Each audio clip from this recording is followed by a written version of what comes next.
ASMR pour un sujet historique qui m'a été demandé en commentaire. D'ailleurs, je remercie la personne qui m'a fait cette suggestion.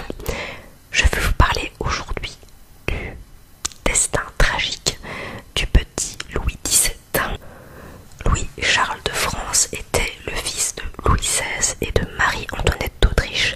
Il est né le 27 mars 1785 et est décédé le 8 juin 1795 à l'âge donc de 10 ans. Il vivait une enfance relativement tranquille, paisible auprès de ses parents qu'il aimait énormément. Il faut savoir que Louis XVI et Marie-Antoinette étaient des parents très protecteurs et adoraient leurs enfants. Louis XVII a un jour perdu son frère qui était le dauphin de France à la suite d'une tuberculose osseuse qu'on appelle également le mal de Botte, ce qui a fait de lui le dauphin de France et a été aussi titré de prince royal, titre qu'il a fini par perdre par la suite. En août 1792, le 10 août plus précisément, Louis-Charles a été transféré au couvent des Feuillants avec ses parents et à partir de ce moment-là, il a perdu son titre de prince royal. Il a ensuite été emprisonné à la prison du Temple le 13 août. Je vais vous reprendre un passage de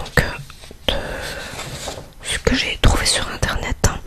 Alors le 29 septembre, Louis XVI est séparé de sa famille et conduit au 2e étage, tandis que le 3e étage est réservé à Marie-Antoinette et ses 2 enfants, ainsi que sa belle-sœur.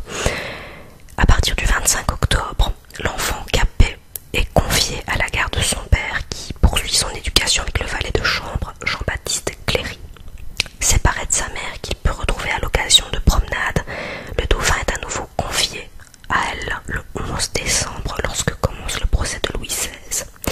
Il ne revoit son père que le 20 janvier, donc la veille de son exécution à la guillotine. Des royalistes ont tenté à plusieurs reprises de libérer Marie-Antoinette ainsi que ses enfants, mais évidemment ça a été voué à l'échec. Mais durant tout ce temps, le petit Louis XVII a été éduqué par un certain instituteur qui lui-même n'était pas très instruit. Il savait à peine écrire. Voilà, ça voulait faire de lui donc un élève qui était quand même relativement éduqué, instruit, mais en faisant en sorte qu'il soit un élève, donc un enfant tout à fait ordinaire. Le but étant de lui faire oublier, comme on le dit si bien, sa condition royale. Bien plus tard, pendant 6 mois, l'enfant a été seul dans sa prison du Temple, dans une petite pièce où il vivait recroquevillé. Il était mal nourri, il vivait dans des conditions très... Voilà, c'était vraiment dégueulasse, on l'a vraiment laissé... Oui, je vais vraiment exagérer peut-être dans mes termes, mais vraiment pourrir et mourir seul. Il a commencé à être malade et a été atteint de gale et surtout de la tuberculose. Donc il faut savoir qu'il y a plusieurs tuberculoses qui existent, mais ici il était considéré comme étant atteint de tuberculose osseuse comme son frère aîné qui en est décédé. Très peu de personnes lui rendent visite, il est extrêmement seul. D'ailleurs quand on y pense, ça me touche énormément parce que c'est extrêmement triste. Voilà, c'est un enfant qui a même pas 10 ans et voilà, qui est seul, qui vit reclus dans des conditions monstrueuses et voilà, c'est juste inhumain de faire vivre ça déjà un adulte, mais alors là un enfant, voilà, c'est juste impensable. Alors étant donné qu'il vit vraiment en aparté, il y a beaucoup de personnes, beaucoup d'écrivains et autres qui ont fantasmé, je vais dire, sur son histoire. Alors beaucoup parlent de mythes évasionnistes et de survivantistes. Donc voilà, il y a plusieurs ouvrages qui sont nés de cette histoire et chacun raconte un petit peu ce qu'il veut par rapport à ça. Voilà, il y a aussi de nombreux imposteurs, un peu comme l'histoire d'Anastasia Romanov dans laquelle je vous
sa mort, Philippe Jean Pelletan réalise l'autopsie de l'enfant et il confirme le diagnostic.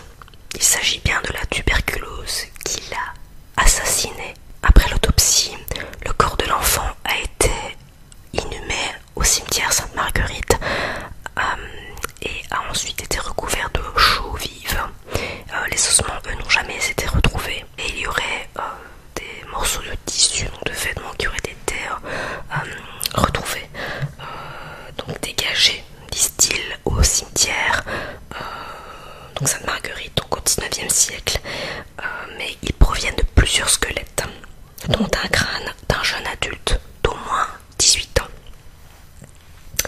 Alors, le 23 mai 1828, Pelletan remet la relique à Monseigneur de Quellen, archevêque de Paris. Durant les Trois Glorieuses, donc l'archevêché est pillé et le cœur Pelletan passe entre les mains de plusieurs personnes. Et en 1895, Édouard Dumont, héritier de Philippe Gabriel Pelletan, qui est fils du docteur, donc Philippe Jean, remet le cœur Pelletan au duc de Madrid. Et là, voilà, ça part un peu dans tous les sens, c'est assez compliqué. Donc, même si je vous lis, ça risque d'être très rock'n'roll. Lors des analyses génétiques par comparaison d'ADN mitochondrial ont été réalisées par un professeur et un docteur à l'université catholique de Louvain en Belgique, avec le prétendu cœur de Louis XVII et d'une mèche de cheveux de Marie-Antoinette, et cela a matché. Donc on indique aussi que cependant Louis XVII a eu un frère aîné qui est décédé en juin 1789 et dont le cœur a lui aussi été conservé. Donc le cœur de son frère a subi lui un embaumement très particulier, tout à fait différent de son petit frère qui est décédé par la suite.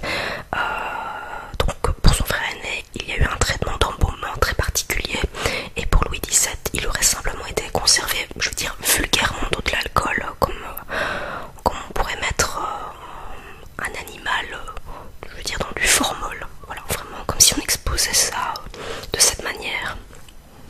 Alors on indique donc que le cœur de Louis XVII serait placé dans une stèle de la chapelle des Bourbons de la basilique de Saint-Denis. Voilà. Donc il y a eu une cérémonie qui a été présidée par Louis de Bourbon le 8 juin 2004, et où il y aurait eu également donc diverses branches de la famille de Bourbon et diverses personnalités. Donc voilà, différentes branches de la famille de Bourbon et diverses personnalités. Voilà la fin de l'histoire de Louis XVII. Maintenant, c'est aussi une histoire très, je vais pas dire controversée, parce qu'il y a aussi, comme je vous le disais, beaucoup de fantasmes sur son histoire. Beaucoup disent qu'il ne serait pas mort au temple.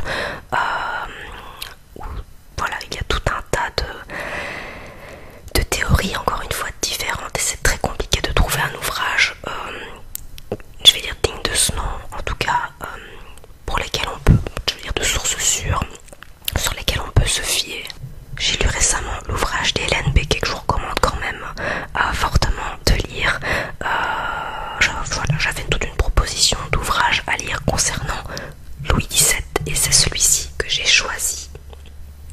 Je ne sais pas si vous voyez bien, voilà. Donc je vous montre ça sur ma Kobo. Je vous recommande de lire ce livre parce qu'il est très bien écrit et franchement j'ai vraiment bien aimé.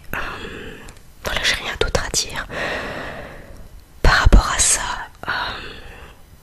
C'est à la fois une histoire également passionnante mais tellement triste.